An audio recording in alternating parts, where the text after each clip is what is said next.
আশামণি কি করো তুমি? রুটি বানাই। এখন কয়টা বাজে তুমি জানো? আজকেও রাত 10:30 বাজে। হ্যাঁ আমি জানি। জানো? তুমি এখন রুটি বানাচ্ছ, কারে খাওয়াবা তুমি? আন্টি, আন্টিকে রুটি খাও, সবার তো খাওয়া দাওয়া শেষ। আন্টি, বাবা, আমি। আন্টি বাবা আর তুমি? এই শব্দ করো না।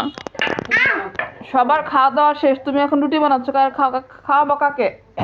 আমি, বাবা, আন্টি। তোমার কি যখন যেটা মনে পড়ে তখন সেটা করতে হয় আশামণি? হ্যাঁ।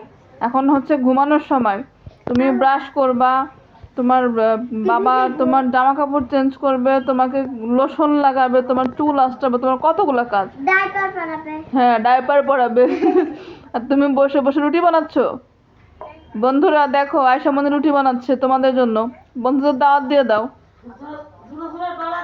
বলো বন্ধুরা, তোমাদের দাওয়াত আমার রুটি খাওয়ার জন্য। রুটি বানা, আজকে রুটি দিয়ে তোমাদের জন্য ডিম ভাজি বানাবো।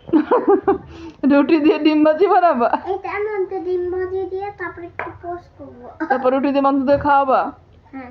ওকে, বন্ধুদের গুড নাইট বলে দাও, কালকে সকালের দাওয়াত রুটি খাওয়ার। আচ্ছা, টাটা, বাই বাই, আসসালামু আলাইকুম। ওকে।